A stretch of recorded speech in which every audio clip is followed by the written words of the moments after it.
Welcome back to Travel Like No Ching. I was having a conversation with my sister recently, and I was going over all the final preparation things she needed to do when preparing for her first cruise. After about 10 or 15 things we talked about, she finally said to me, "Hey, there's a lot of information that we're going over for this cruise. Why don't you do a video for these tips?" Well, she was correct. It's been so long since I've been cruising that these steps seem second nature to me. Today I thought I'd put some of these together for you so you'd have this valuable travel hack. I'm sure it's not everything, but it should be enough to definitely get your travel juices flowing. More after this.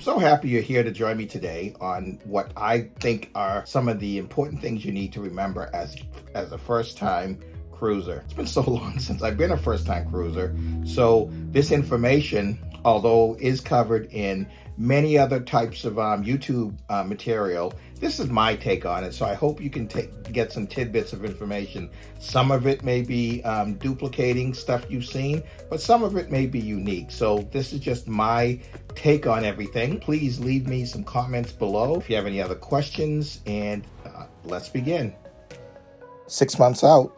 When you're this far out from your cruise, there are a number of things that you need to think about. So the first thing I talk about is make sure you've created your hotel reservation for the night before your cruise. I'm sure you've heard in many instances where people have been advised not to travel the day of their cruise, especially now. Airline flights are being missed, and there are strikes and reduced schedules. All of these things affect if you're going to be able to make it. So the one thing you don't want to do is to show up day of and have one of these things interfere. Antidote for that is to simply book a hotel room the night before your cruise. It is an extra expense, but it's well worth it because you're going to be guaranteed to at least be in the cruise port city for the next day. And at about this time, it's good to try to find a deal at a hotel to do that. Next is, especially if this is your first time, you may not be thinking of this, but you definitely should do this. Make sure you log into the cruise carrier's website and sign up for their loyalty program. Just sign in and create a Crown and Anchor account. You'll get a number and just have that number handy. It opens up the doors for many perks later on in your cruising life, and the perks start right from the beginning. So it's worth making sure you sign up for it right away. And remember, as you get closer to the cruise, this is one of the things you'll forget about doing. And then you end up going on your cruise, having a great time, and you're like, wow, I want to get credit for that. And then you have to go through all this rigmarole to get credit for the cruise you just went on. So just do yourself a favor and sign up. Next, you'll want to make sure that you've signed up for your airline loyalty program. Now, if you traveled many places before, this is probably already done. Please log on to your airline that you're flying. Make sure that you sign up for your loyalty program there, and make sure you have that number. Also, when you eventually book your tickets, make sure you log in and put that number with your ticket so you get credit for your flight. You'd be surprised how quickly those miles add up. And not only that, in many instances, so I'm a Delta flyer, Delta will offer some of the other things you do in your life to give you points. So for example, I linked my Delta account to my Lyft account.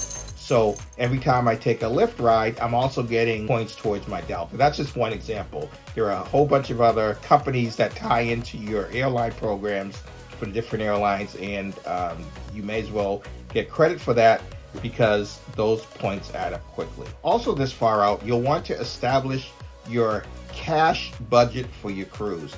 Not necessarily have the cash ready, but set your number. For example, I typically set aside about $500 for my cash that I will have for the cruise. I set that budget around this time, and I use the time remaining to make sure those funds are available. So if you don't have those funds, don't worry, you still have time, but you definitely want to set your budget this far out so you know how much you need to save. But you still need cash to do things like tip your bellhop, tip the person at the airport who handles your luggage, tip the people at the cruise port who handle your bags, tip your room attendant at the end of the cruise. Want to reward people, especially if they gave you tremendous service. Remember to also carry cash. 3 months out. Now, at this time, you're getting pretty close. What is apparently very important at this point is to make sure you finished paying for your cruise. Usually, the 3-month period is your last opportunity to make sure you make your final payment. This is also the opportunity if you can't make your cruise and you have to lift and shift your cruise, you want to do that before you hit that 90 days before sailing, because up to that point, you can make changes pretty much without any penalty. After the 90 days or 3-month period, then you're going to be subject to potential cancellation rules that they have. And it's based off of how much more time's left, and it's a percentage, 85%, 75%, 60%, 50% to no return if you fall within, I think it's a month of the sailing. It's different for every cruise line, so I don't have the exact number for Royal Caribbean, but just understand that across all of them, up to that 3-month point, you have the ability to lift and shift, or you got to make your final payment at that time. While you're making that final payment, you should also consider trip insurance.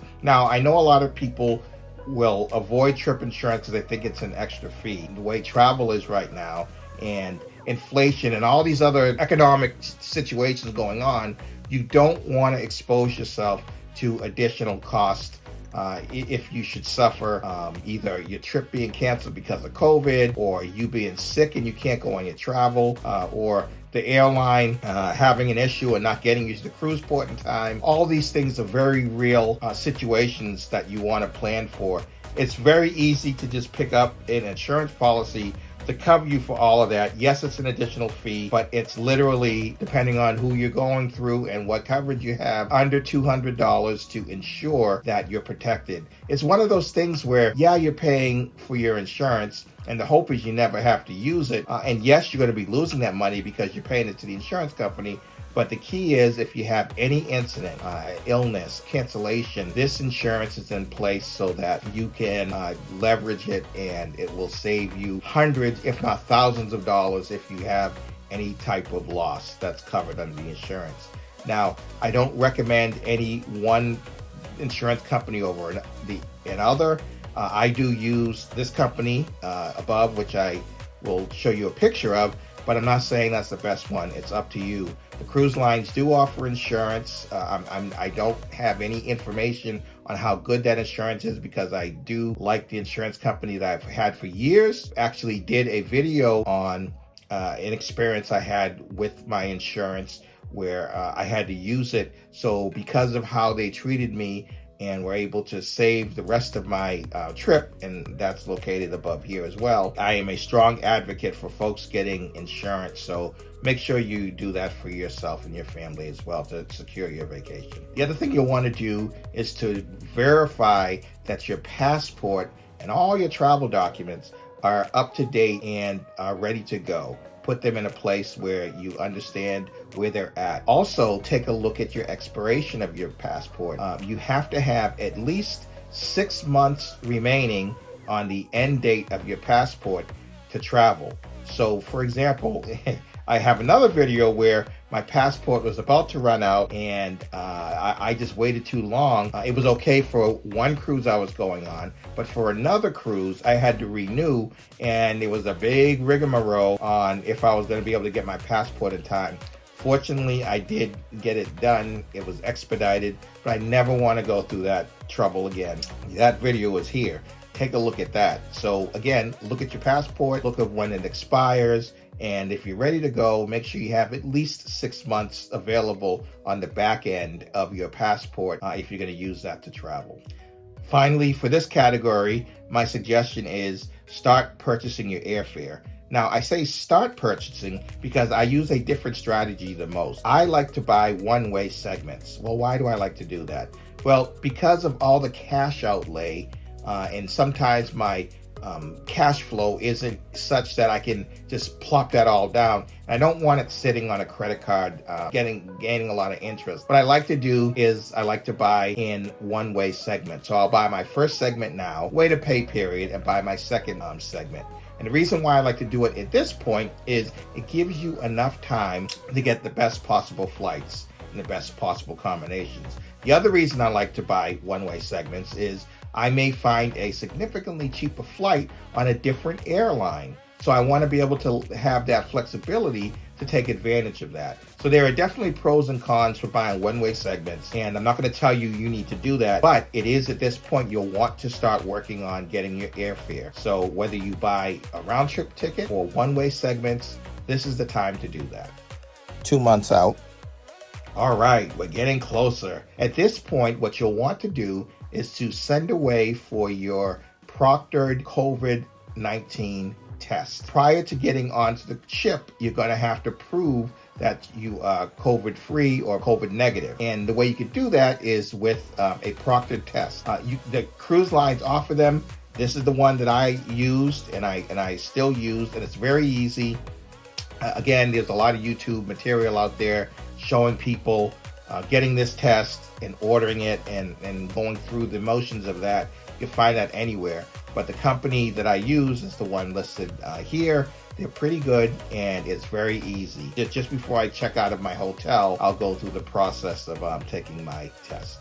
Now, this is a bit of advice that not all people will do. I understand that. But for me, the way I like to cruise, this is the point where I like to look at the various drink packages or excursions that are being offered. This is a good time to take a look at those things because if you purchase your drink package early, and it's always going to be cheaper purchasing it early, you'll get some discounts on the day of the cruise if they offer any, but they'll never be as good as if you purchased ahead of time.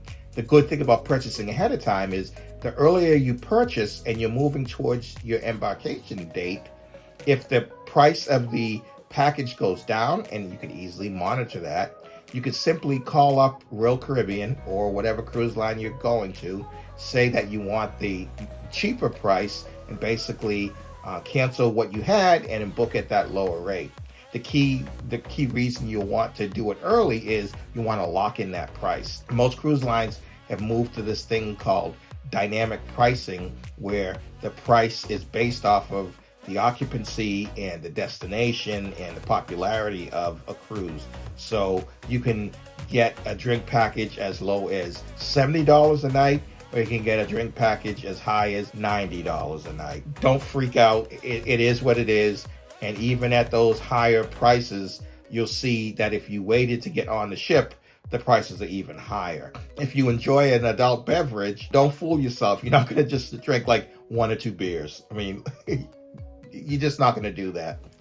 You want a mimosa in the morning, you want a mid-afternoon beer, and you want some wine for dinner, and you want a cocktail during your night activity. That at minimum, and that right there, that's 4 drinks, and the average of $6 to $7 for a beer and $13 for a mixed drink. You can do the math, and it becomes cost effective very quickly if you are drinking. Now, if you don't drink at all, I understand. And peace, I'm not going to try to force you into getting the package, but it does make monetary sense if you enjoy an occasional adult beverage. The other point I'd like to make, this is a great time, and I don't want this to be a controversial political or issue, but you want to go and get your COVID shot, right? So this is the time to do that because you're going to need at least 2 weeks of it. Go and get your COVID shot. And if you've already had your COVID shot, this would be a good time, if you're eligible, to get your COVID booster and have that information updated in your record and put onto your little card,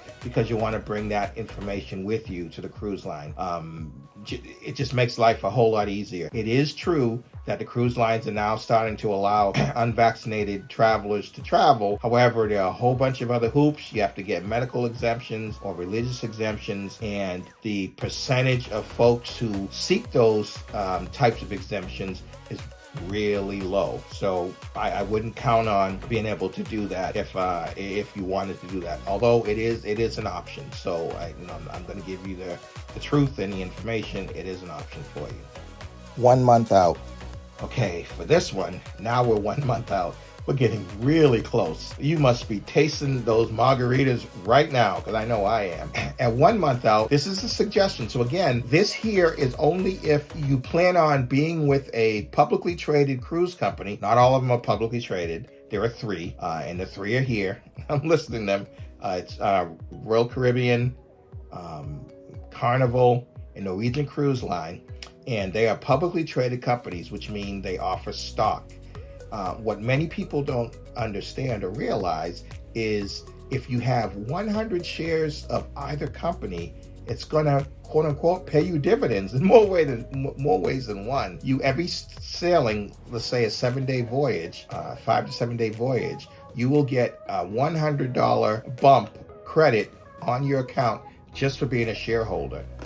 Now, this isn't a financial show. I'm not offering you financial advice. But if you look at the prices of all of the cruise companies, they are at historic lows. So this is an awesome time, if you can do it, to go ahead and get yourselves 100 shares of the companies. For myself, I got 100 shares on all 3 of the companies because I travel a lot, I cruise a lot, and I utilize a lot of their brands. So it makes sense for me to do that, and I've done it. So every time I sail, I get that credit. This is the time, 1 month out, that you want to contact the cruise company and let them know you're a shareholder. And then they would ask you to provide proof by sending a piece of your statement without your information on it. You can black that out or redact that. We'll go through your travel agent and let them know that you're a shareholder and provide them the proof that you're a shareholder. And then you will automatically get that credit. You have to do it a month out. You can't do it the week before or a couple days before when you get on the ship and say, hey, I'm a stockholder and blah, blah, blah. It's the paper. It's a paperwork thing, right? So they can't validate it. They can't, corporate office has to check the box for that. So just do it beforehand and then you'll be all set. And this is a great time for you to now log into the cruise website and do your check-in. You can do a pre-boarding check-in where you upload your documents, put in your passport information, verify that you have your COVID card. Life is good. So go through that period now, about a month out, where you do a pre-check-in. What does it save you? Well, when you get to the cruise port, you won't have to go through all of that, stand in those long lines of people trying to provide the information at that point. You will be whisked right through, you'll be on the ship, and you'll be sipping that Mai Tai. I guarantee it. So remember, go ahead and fill that out. 1 week out. All right, we're 1 week out. Time to be militaristic about this. What are these final things we need to do? One of the final things you'll want to do is to go to your local post office and stop your mail. It's easy to do. You just go to them and say, please hold my mail from this date to this date, and they will do so. Because the last thing you want to do is have a whole bunch of mail in your mailbox. Tell the world you're not home. So avoid that by going to your post office and having them stop your mail for a little bit. At this point, it would be a great idea to get hard copies of all of your documents. Yes, we live in a digital world. Yes, most of the things is done on your smartphone, but it's always wise to have a backup. So print out a copy of your passport, print out a copy of your itinerary, print out a copy of your vaccination card. Get all of this information. And in fact, you'll want to have a copy of things like your passport. So when you go into ports, you can use that as your ID, so you don't have to take your passport off the ship. Some countries may require you to bring a passport. You can easily ask, but the countries that don't, and many of them don't, especially in the Caribbean, you just bring your ship card and that paper version of your passport, and you should be good to go. So if you have any questions about that, just contact the cruise line and ask them. Always good practice to have hard copies of all of your information. On top of that, if you ever lose your passport or lose your IDs or lose your information, you have a paper copy to help expedite getting that stuff back if you need to. So it's always a good idea to print that out. Now you're about a week out. It's time to pack your bags. I broke this down into 2 phases, right? So, take out your luggage, and pack everything that you absolutely think you'll need. You're done. You don't have to think about it. 3 days out. Now we're 3 days out. This is the time that you go and withdraw all of that travel cash that you set up in your budget at the 6-month point. Think strategically of how you withdraw those funds. You want to have at least 100 in singles. You want to have at least 100 in fives. And then whatever else in your budget, you can make denominations. The key is have small enough denominations so that people don't have to make change. Now, a lot of the ports will have, the gift shops and the stuff where you buy your tchotchkes, your trinkets. They'll be able to make change for you. But don't be in a position where you have to break a 20 and then they say they have no change. Sometimes they do have change, but they also see that you have a 20 and they say they can't make change, and they're trying to get that. And sometimes it's legitimate. They don't have change. So make it easy for them. Make it easy for yourself. Make sure you have denominations of small bills to be able to hand out. At this point, you want to gather all of those documents you made copies of, put them into one location, and pack them into your carry-on luggage. This is the time to start doing that. Verify you have everything. Another point, with your travel cash, never pack it in your checked bag luggage. Always have your cash either in your pocket or on yourself or in your carry-on luggage, and always keep an eye on it. Sometimes people, I've heard horror stories of people who have like an envelope full of cash. They go through the carry-on line and they take everything out, and they take the cash and put it in a little basket, and they forget to take that in the rush to try to get to their flight. That's not good. But what's also not good is for you to put your money underneath where your bag just disappears. You don't know what happens to it. Not saying anything about anybody, but you get to your destination and the cash is gone. Pack your cash either on your person or in your carry-on luggage, and keep an eye on it and make sure that you follow wherever it's at and you know where it's at. 1 day out. All right, so now we're 1 day out. Now it's really exciting. The next day, you're going to be traveling and having fun. Now remember, 1 day out, at least 24 hours before your flight, you have the ability to do your check-in. Make sure you do that. Don't wait until you get to the airport to do your check-in because of a whole bunch of reasons. If you do it ahead of time, your seat is assigned. There are going to be no issues about you getting bumped, and it's going to make your trip to the airport and making your way to your gate a whole lot smoother. So do not forget to check in to your flight 24 hours before the flight. Very important. Before you get there, what you'll want to do 1 day out is to now take that luggage that you had packed and repack it, because you're not going to need as much stuff as you think, right? So the key is you do that initial pack of everything that you think you'll possibly need. Now you go back in on this repack and you really look at what you need. Now think about it. If you're doing a 1 week trip, do you actually need a pair of shorts for each day of the trip? Probably not. Do you need 7 pairs of pants for the trip or 7 dresses? Probably not. There are tons of packing videos out there for cruises, so I'm not going to go into much detail here, but I can guarantee you that whatever you packed on your initial pack, you don't need as much stuff as you think you need. So go ahead and take a look at what you pack and try to reduce it by a third. Really travel light and travel with the smallest allowable luggage you can get. You can do laundry on the ships. You can utilize the laundry services on ships.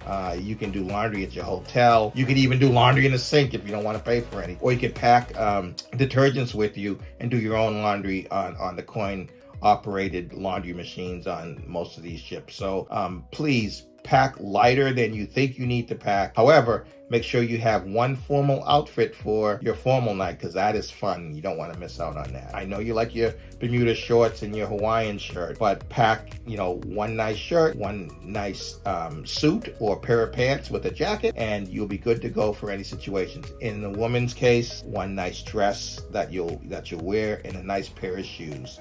You don't want to be wearing Birkenstocks with a nice gown on. So just a little bit of advice there. Okay, you made it. Travel day. That night before, I hope you would have logged in and did your check-in. So on travel day, please get to the airport at least 2 hours before your flight. I know they say international flights is 2 hours and domestic flights is 1 hour, but what we're seeing in the crowded airport today and people getting bumped. The earlier you get there, the better. So you get there early. So you have to sit around at the terminal and wait. That's a lot better than trying to get there an hour before, realize there are crazy lines, and that you're going to get bumped because everyone else already checked in. Just eliminate that by checking in 24 hours prior to your flight. All airlines allow you to do this, and it's the easy thing to do. Just grab your phone and do it. Also, you want to check your hotel reservations the night before. So call up your hotel that you set those reservations way back 6 months ago and just verify and validate that your arrival is still intact and that you'll be there, and you'll be good to go with that. I like to use a ride share for many reasons. One reason, if my vehicle is parked at my house, it does give an air that I'm there, so I'm not really worried too much about people not knowing I'm home. So if you do use that strategy, this is the time to organize your ride with a ride share or a taxi or a limo service. You know, you'd be surprised. Most of the limo companies, I know people will think that that's kind of a splurge. When you look at the prices that they're being charged for your Uber or your Lyft or any of the other ride shares or even a taxi, you know, the limo, you know, getting a limo to take you to the airport is not that more expensive, maybe $5-10. And for $5 or $10, and I'm on vacation, just starting my vacation, it's well worth looking at that. So look at that as an option. But the advice here is to arrange your transportation and know how you're going to get there and make sure that's done. Finally, once you get to your hotel and you check in, one of the first things you'll want to do after you check in is to inquire if they have a shuttle service to the cruise terminal. So you'll want to check that, because often the hotels will, for a fee, $10-15, $20 maybe per person, guarantee that you get to your cruise port. You'll want to know that right then and there, because if you sign up for it, you're good to go. And if not, you know that you'll have to arrange a rideshare taxi. I wouldn't recommend you do a limo to the cruise port. However you get there, you'll want to make those arrangements at the hotel the night before, and don't wait till the day of to be able to do that. Embarkation day. Now you're on embarkation day. I mentioned before, this is the day that typically I'm checking out of my hotel, but prior to checking out of my hotel, 30 minutes before I check out, I'll go ahead and administer my proctored COVID-19 test. It's really easy to do. You set up your phone, follow their instructions. The thing that I would caution, though, is do not open your test until the proctor tells you to do so, especially if you only have one test. You want to follow their instructions and do exactly as they advise, and then you'll have no problem the exam. Once you test negative for the test, it will automatically update a record online and print out an electronic letter, and you show that letter to the cruise line when they ask for it, and that is your proof that you took your test. But there are other options. Or if you go to a hospital, I don't even know if they're doing that, or a clinic, and you get it tested, there's a cost to that. Some cruise lines will have limited testing at the port. I don't want to risk being one of the people that say, oh, we're testing 5 people and you're number 7 and we can't test you and therefore you can't get on the ship. I don't want any of that drama. So I hope you found those tips useful, but the important thing is that you're traveling like an ocean when you do, and thank you. Like and subscribe. I really need those clicks. If you've done everything above, my last bit of advice is have a wonderful vacation. Enjoy.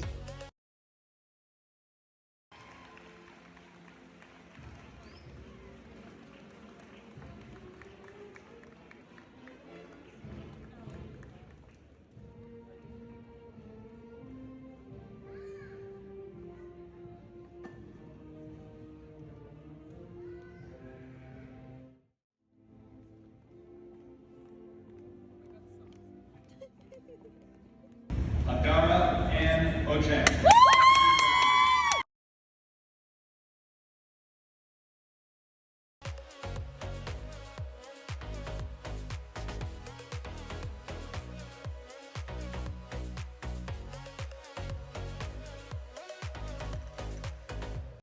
Remember to like and subscribe and click that bell